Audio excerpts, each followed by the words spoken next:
ఆడవాళ్ళకి ఇండియాలో ఫోన్ ని పర్మనెంట్ గా బ్యాన్ చేయడం జరిగింది. కంగారు పడకండి, ఇండియా అంటే ఇండియాలోనే, కానీ ఈ పాన్ ఇండియా మొత్తం కాదు. అది కూడా రాజస్థాన్ లోని జలోర్ అనే ఒక డిస్టిక్ లో మొత్తం 15 గ్రామాలు ఉంటే ఆ 15 గ్రామాల్లో ఉండే మహిళల దగ్గర ఫోన్ అయితే బ్యాన్ చేశారు. అదెందుకో చూడండి. ఫోన్ పర్మనెంట్ గా బ్యాన్ అన్నాం కదా అని చెప్పి మొత్తం ఫోన్ నే బ్యాన్ చేయడం కాదు. ఓన్లీ స్మార్ట్ ఫోన్లు, అది ఇంటర్నెట్ తో సంబంధ ఫోన్లు, కెమెరా ఫోన్లు మాత్రమే బ్యాన్ చేశారు. ఓన్లీ కీప్యాడ్ మొబైల్ మాత్రమే ఆడవాళ్ళ దగ్గర ఉండడానికి పర్మిషన్ ఇచ్చారు. దీనికి అక్కడ ఉన్న డిస్ట్రిక్ట్ వాళ్ళందరూ ఏం చెప్తున్నారంటే, లేడీస్ అందరినీ డిసిప్లిన్ లో పెట్టడం కోసం, అలాగే కంట్రోల్ తప్పకుండా ఉండాలని చెప్పి మేమే డెసిషన్ తీసుకున్నామని చెప్పి చెప్తున్నారు. కానీ అక్కడ ఉన్నటువంటి మరికొంతమంది స్వచ్ఛంద సంస్థలు ఏం చెప్తున్నారంటే, వీళ్ళకి డిజిటల్ యాక్సెస్ రైట్ ని తీసేస్తున్నారు వీళ్ళు అని చెప్పి వాళ్ళు ఫైట్ చేస్తున్నారు. ఆఫ్ కోర్స్ కొంతమంది అయితే యాక్సెప్ట్ చేస్తున్నారు, కొంతమంది అయితే దీన్ని రిజెక్ట్ చేస్తున్నారు. ప్రస్తుతానికి అక్కడ ఉన్నటువంటి గవర్నమెంట్ గానీ, అక్కడ ఉన్నటువంటి హైకోర్టు గానీ దాని మీద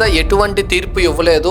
అక్కడ వాళ్ళు స్మార్ట్ ఫోన్ వాడకూడదు అని చెప్పి. బట్ వాళ్ళైతే దీన్ని ఇమీడియట్ గా ఇంప్లిమెంట్ చేశారు. ఇంప్లిమెంట్ చేయడంతోనే ఆడవాళ్ళ దగ్గర ఉన్న స్మార్ట్ ఫోన్ ని తీసేసుకోవడం జరిగింది. సో దీని మీద మీ అభిప్రాయం ఏంటో ఖచ్చితంగా కామెంట్ చేయండి. ఎవరేం కామెంట్ చేస్తారో తెలుసుకుందాం.